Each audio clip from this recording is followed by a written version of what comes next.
What's going on YouTube? This is Doc Zombie and I'm back recapping on last fight night. Man, the Jamie Malarkey knockout was sick to my stomach. You know, I really believed he could do it, and like I said, man, he got cracked and that was it.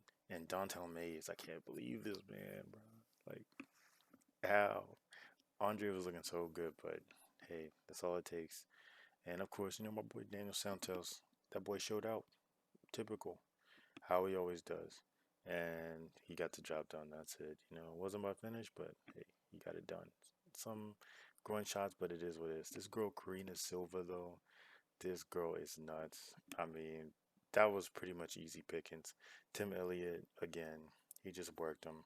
Didn't really do anything too impressive, but he did. He did what he did. Now, for this fight, Kai, I honestly thought Kai won this.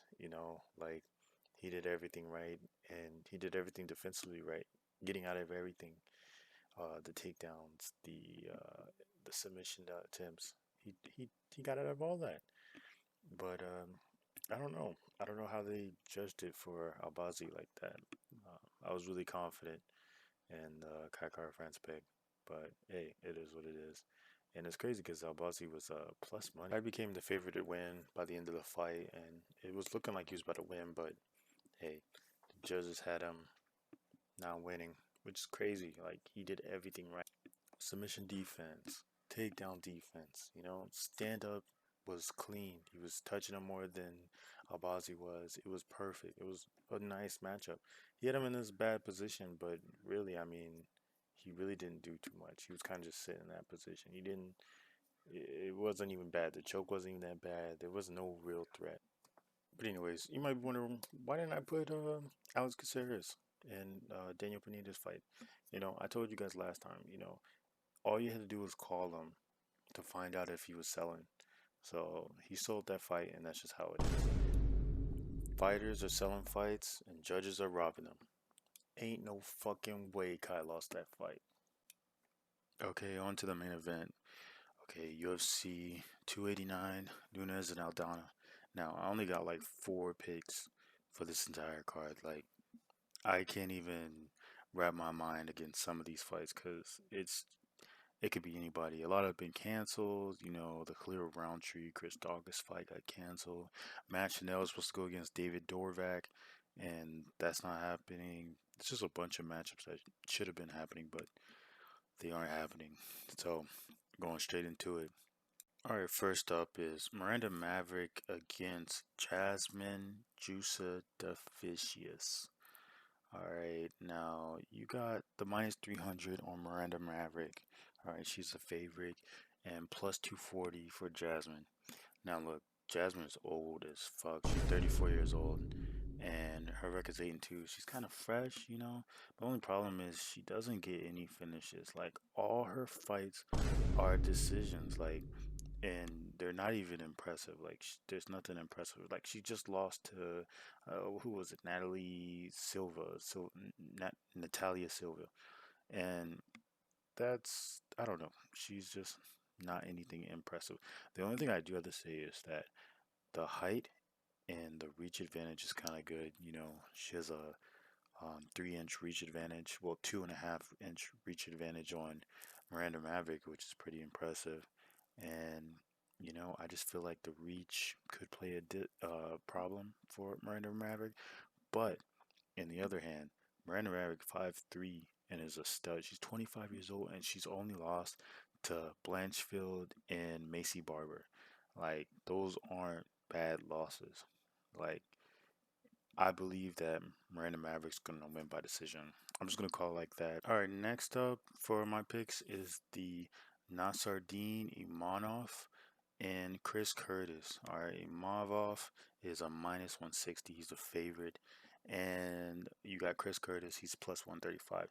Now, this fight, I feel like a lot of people might be like, what? You know? But I honestly think Chris Curtis is going to win. I think Chris Curtis will win.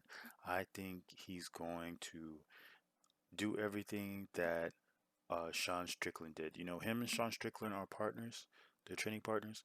And I believe that everything that Sean Strickland did in training for Imavov, Chris Curtis is going through it too, and I just believe that he's gonna get a nice decision win. I don't really believe a knockout. I don't believe a finish. Imavov is really good at distance control. He's with Cyril Gahn, and his movement and everything is very clean. So I don't believe it. He's tall too. The reach is kind of the same, zero point 0.5 for Curtis. Curtis is actually a pretty good underdog. I'm not even gonna lie. Like plus 135, and like the reach, the experience against a dude that's only 12-4. Like you gotta give it to him. And then your friend Sean Strickland just whooped him and got his decision win. And I believe that Chris Curtis can do the same thing. So I believe Chris Curtis by decision as well. Is Dan Ige against Nate Landwehr. Nate the Train. This dude, man, these both these dudes were talking crazy during the press conference. They were talking about they're gonna finish each other. They're gonna actually, it's gonna be a war.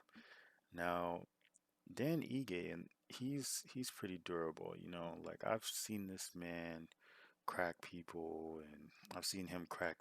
But the thing about Dan Ige is, I think he's okay with taking a 3 round ass whooping. Now he won't get knocked out, but he'll accept the 3 round ass whooping. And I believe Nate could hand him that 3 round ass whooping. Now the problem with Nate though is that Nate he's been knocked out before. He's he's been knocked out and he's been cracked by dudes that he shouldn't have been cracked by. That Herbert Burns fight, he should not have gotten laid out like that. Like, bro, Herbert got 0 hands and you got laid out like that? Like, come on. So, it just, to me, I feel like this fight will go the distance. That's how I feel. I feel like this fight's going to go the distance. That's all I can say. I believe that I don't think Dan Ige is going to get knocked out. And I don't think Ige has enough power to lay out Nate Landwehr. So I just see it going the distance. I don't really see it uh, going too crazy. Now, Ige minus 260, Nate's a plus 210. So Nate's the underdog. Dang, it's good money to go on Nate too. I would just put fight goes the distance, honestly, for the Dan Ige and Nate Landwehr. If you're confident in Nate and you believe he's gonna get the decision, go with that. But me, honestly, I would just bet that the fight will go the distance. All right, last but not least, the people's main event. Charles Oliveira and Beneil Dariush. Now, my boy Charles Dubronx is plus 126. Dariush is minus 150. And they both got so much experience, so much experience. Charles 33-9, and you got Dariush 22-4, but one draw. Now they're both the same age. Charles got some reach on him, you know, and just 2 inches, nothing crazy, but same height, everything. And I really think that Dariush he's strong. Like a lot of people think that Beneil's not on the level of Charles, and I believe Beneil is. Beneil has the grappling, he has somewhat of a stand up uh, to hang with Charles. The people that I've seen Beneil lay out were kind of chinny. Like he laid out James Vick, or like he's knocked out who Jakar Close, Scott's Holtzman. He's got some good wins, but these people aren't on the level of dangerous strikers, people that can crack you and lay you out like Hernandez did him, or Barbosa. People have cracked Beneil, and the thing is that gets me about Beneil is like he gets to these wars where he starts having his hands down and just starts throwing these bombs, and I feel like he can crack Charles obviously with those bombs, but the fact that his hands are down, I could just see Charles just, he'll take something and he'll just give a clean left hook, or he'll mix up a combo and catch Beneil at the end of it. And when Beneil gets hit, like by some real hitters, he's out usually. Like majority of the time, he's out. So I'm gonna end it right there. Charles by finish. And that'll be it for my UFC 289 picks. Alright. I know, late upload. Fight's about to start in like a few hours, but had to put my opinions out. Also, 98.5 of you guys still not subscribed. 1.5 subscribe, support me, and I love it. But we would like to get those likes and subscribes up. And to the 9 people that just joined me like the last 2 weeks, we moving. Thank you. So thank you guys for watching. Like and subscribe. Like I said, I'm trying to upload it often and new videos, different types of videos. But thank you guys for the ones that like and subscribe, and I'll see you next time. Peace.